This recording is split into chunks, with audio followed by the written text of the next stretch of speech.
Welcome back. Today I'd like to talk about balance between our spiritual life and our material life.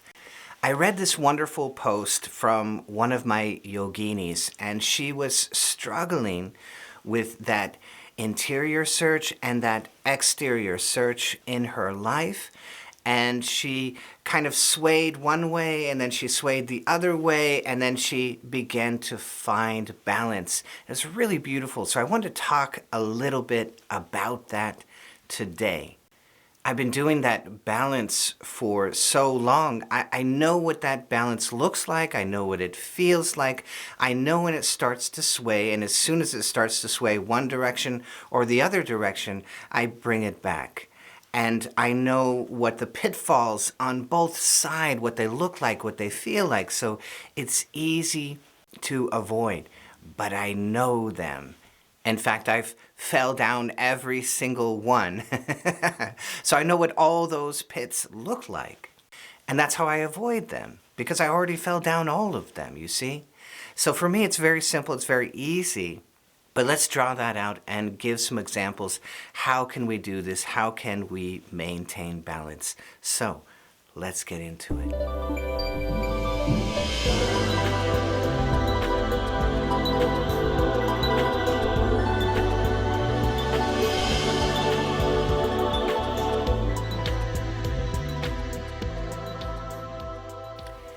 I think for Lahiri Baba, it was very, very simple and very straightforward as well. He always recommended a householder lifestyle. And the original stories from his lineage is that if you were not a householder, then he would ask you to go and become a householder, and then he would teach you. So this having a job, having some form of work, it was very important to him in order to maintain that balance, because otherwise the pitfalls get really, really, really big. And he knew that. And so he was against a monastic life. And time has only proven him right. That every system that has ever been, every religion that has ever been, if they try to be celibate, if they try to be purely monks, if they take themselves too far away from the normal actions of a normal life, then they will end up in scandal every single time. History and time has proven Lahiri Baba correct. The householder life is the most rational life for the yogi. Some form of work every day. And so for Lahiri Baba, it was very straightforward. Look, you go and you do your work, and then you come home and you lock yourself away and you meditate for a certain period of time every day, and then you also spend time with your family. So for Lahiri Baba, it was very straightforward. Look, you have your job, you go do your job, you go do your work, then you come home, you spend some time with your family, and then a period of time every single day, you lock yourself away and you practice your Kriya Yoga. That was his formula, and it's very simple, very beautiful, very straightforward. That means if you're looking to make more and more success in your life, that's fine, but temper it with this equation. I have my work, I have my family, I have my meditation. Those are in my life every single day. So yes, I will go and I will look for success, and I will spend time with my family, and I will meditate every single day. That is what keeps me balanced, that very, very simple equation. If I keep all of those pieces going, then my life will tend to be more balanced than if I try to do it in a different way. We may be tempted by the glittering world, but the glittering world will always fail you. You might have all the success, all the fame, all the money, and it will fail you. It will always fail you. It will never be enough. It will never be enough. You have to have the rest of that equation. That will always let you down. And so the farther you go down that road, the more you will find that it will let you down. If that's the only part of the equation that you are using. If you have the family and you have the meditation, then everything will become balanced and it will make sense. The success will make sense when it's balanced with the rest of the equation. Then we spend time with our family. Very important, very worthwhile, very heart-centered and mature, right? But if that's all we do, it won't be spiritual enough and it will let us down. Over time, family and friends will let us down. They cannot give us the perfect form of love that we are seeking. So again, we've missed the whole equation. We did part of the equation, but if we put all of our weight in that section of the equation, then it won't work out. We need the last piece. We need the meditation, or life will never be balanced and it will never make sense, because you're not going to find perfect love in your work or in fame or in money or in success of any kind. You're not going to find it in a relationship. You'll find lots of love. You'll find lots of fulfillment in a relationship, but it will never be perfect. It will never be enough, because your soul has already touched the infinite somewhere. Somewhere along the line, you have already touched the infinite, and it is imprinted on your heart. It is imprinted on your consciousness, and you know that. The deeper you get into meditation, the more you know that, and the more that you will seek that last portion of the equation. You'll realize this is the part that makes everything else make sense. Otherwise, it will not make sense. If I put all of my weight in the family, or I put all of my weight in the world, it will not work. It will let me down every single time. And you don't have to take my word for it. You just go try it out, and I guarantee it will fail you at some point. You will realize it's not enough. And that's why the meditation.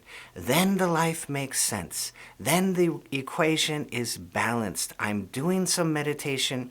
I'm tasting the upper nervous system. I'm tasting the low idle state. I'm tasting some freeze response. Maybe I'm tasting some expansion. Oh my God, you're really tasting it at that point. And then everything makes sense. That's the only time. So that very seemingly very simple instruction, I've got my householder work, I've got my householder family, and I've got my meditation. It seems so simple, and yet it's so huge, isn't it? It's telling you the secret of life. Then we might say, oh my God, this is it. This meditation is it. So let me put all of my weight into the meditation. I'm going to do 6, 10, 20-hour meditations. I'm going to do a month of 10-hour meditations. And suddenly everything gets imbalanced again. You have to work your way into skill. You have to work your way into deep states. If you don't have any of the basics and you don't have any of the skill, how in the world are you going to meditate for long, long periods of time? You don't have the basics. You don't have the skills. It's crazy. It's upside down. You can't do that. You have to start where you are at. I'm going to start stretching where I'm at. I'm not a star athlete right out the box. I have to train. Training is yoga. Yoga is training. All of yoga is training. It's all, okay, how can I do this? Here I am. How can I scale myself into the next place? Okay, here I am. How can I scale myself? That's all of yoga. If you want to jump to being a pro athlete, you're missing the point of what the yoga is for, the yogic meditation. It is for building skills. So I have to start out where I'm at, HRV resonance, sit very still. Notice some of the 4 proofs. Start feeling that freeze. Oh my God, that's the crux right there. If you can feel the freeze, you've tasted what it is to be a true yogi. Hallelujah. That's skill. HRV resonance, that's skill. Sitting very still, being comfortable for a little short period of time, that is absolutely skill. And you start to notice your parasympathetic system, and everything starts to work from there. And you can do longer meditations. because it is based on the skill and the basics which you have gained.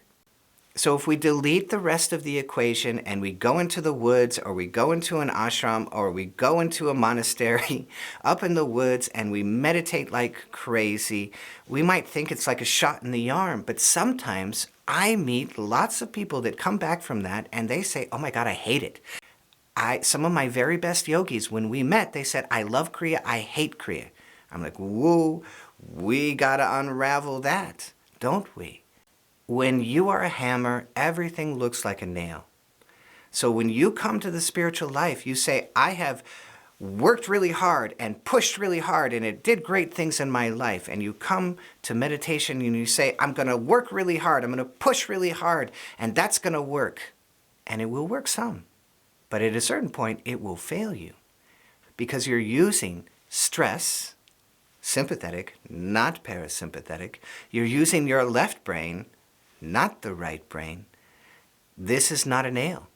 You are not a hammer. You have to learn something new. So you can't come and expect that you're going to push and push and push and it's going to work. It's not. It will fail you.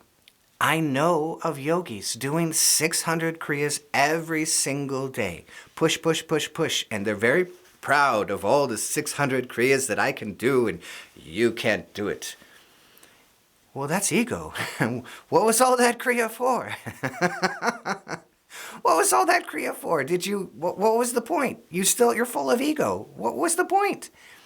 You have to let go of the ego. So just the basic equation. I work, I have family, I run away and I meditate. It's so simple, right? So straightforward. And yet, there's all these secrets inside of it. If we will open the box, open the gift that Lahiri Baba has given you. Yogananda had this wonderful little piece. He said, become a spiritual alcoholic. I love it. Become a spiritual alcoholic. He goes, look, these alcoholics are so dedicated. You don't know they're an alcoholic. They keep it under the wire and you don't know. But they've got a flask and it's full of alcohol and they keep it in their desk. And when nobody's looking, they pull it out and they sip a little bit. He said, that's how you should be. When nobody's looking, do a little meditation. You know, when nobody's looking, do a little hakala. When nobody's looking, do a little bit of cute baby with your phone. Find that cute baby, do a little cute baby minute. Oh my God, it's so cute. I've been in the middle of meetings thinking about cute babies, going, oh my God, it was so cute. And nobody knows, I'm just there blissing out. Become a spiritual alcoholic. So beautiful. Just take a little sip, take a little sip, take a little sip throughout your day. Ashokji, my guru, he said, look, when you're in your day and something comes up, om into it. And I would sit there with my chakra. I would pick one chakra. Okay, om, om. I'm just oming through it all day. Next chakra, om, om. And I would om through it all day. You can do Om Japa all day. You can do Hakala all day. You can do Cute Baby all day. Once you find bliss on the spine, you can find it all day that way. Once you connect deeply to the left amygdala, you can connect that way all day. Just a little sip, and nobody knows what you're doing. And this is why they called Lahiri Baba the ecstatic babu. Right? The ecstatic babu. He says, I don't know what you're doing, but this guy is ecstatic all the time. Yeah, he was drunk. He was drunk on the deep brain. Beautifully, beautifully. That's it. That's the balance. I have my work life. I have my family life. I run away and I have my spiritual life. And that sets the stage for balance. And when I feel myself sway too far to one side, oh, I know what that looks like. I know what that pitfall looks like. Let me start going the other way. So I hope you loved this. If you did, be sure to hit that bell down below so I can see